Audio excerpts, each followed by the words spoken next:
दोस्तों लगता है हमारे देश के अंदर पेट्रोल और डीजल की कीमतें कम होने की बजाय और ज़्यादा बढ़ने वाली हैं, क्योंकि सऊदी अरब से एक बहुत बड़ी खबर सामने आई है। सऊदी अरब में जो दुनिया की सबसे बड़ी तेल कंपनी अरामको है, उस कंपनी पर हमला किया गया है मिसाइल के द्वारा और ड्रोन्स के द्वारा। यमन की तरफ से यह हमला हुआ है। मैं आपको पहले इस टॉपिक पर कई बार बता चुका हूं। यमन के अंदर जो हूती विद्रोही हैं उनके बीच और सऊदी अरब की सरकार के बीच एक जंग छिड़ी हुई है और यह जंग काफी भयंकर रूप ले चुकी है। खाड़ी देशों में एक युद्ध जैसे माहौल पैदा हो चुके हैं।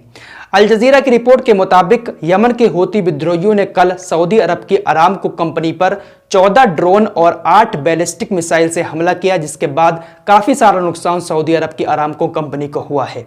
अरामको कंपनी कच्चे तेल की दुनिया की सबसे बड़ी कंपनी मानी जाती है और हमारा देश भी इस कंपनी से तेल खरीदता है।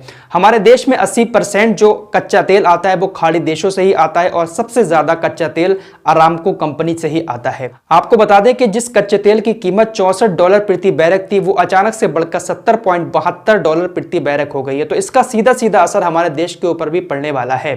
कच्चे तेल की कीमतें उधर बढ़ेंगी तो हमारे देश में भी तेल के रेट और ज्यादा बढ़ेंगे।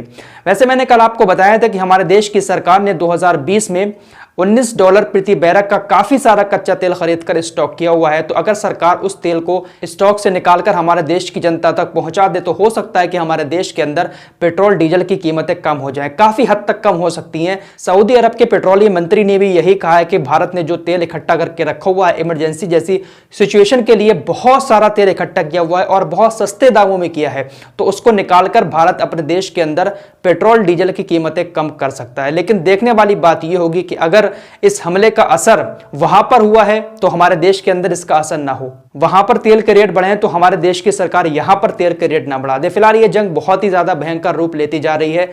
अमेरिका लगातार ये गुजारिश कर रहा है कि इस जंग को खत्म किया जाए, लेकिन सऊदी अरब और यमन के हूती विद्रोही इस जंग को अभी तक खत्म नहीं कर पाए हैं।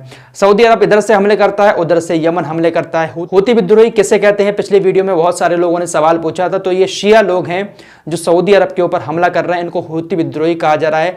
इन हूती विद्रोहियों को ईरान का समर्थन मिल रहा है। ईरान के साथ मिलकर ये लोग सऊदी अरब के ऊपर हमला कर रहे हैं। तो काफी बड़ा नुकसान उठाना पड़ा है सऊदी अरब को। बहुत सारी तस्वीरें ऐसी सामने आई हैं अल जजीरा की रिपोर्ट में, जहां पर तेल के कुओं में आग के लपटे और धुएं का गुब्बार उड़ता हुआ नजर आ रहा है। तो फिलहाल इस रिपोर्ट में इतना ही। मिलते हैं एक और नई रिपोर्ट के साथ, तब तक के लिए जय हिंद जय भारत।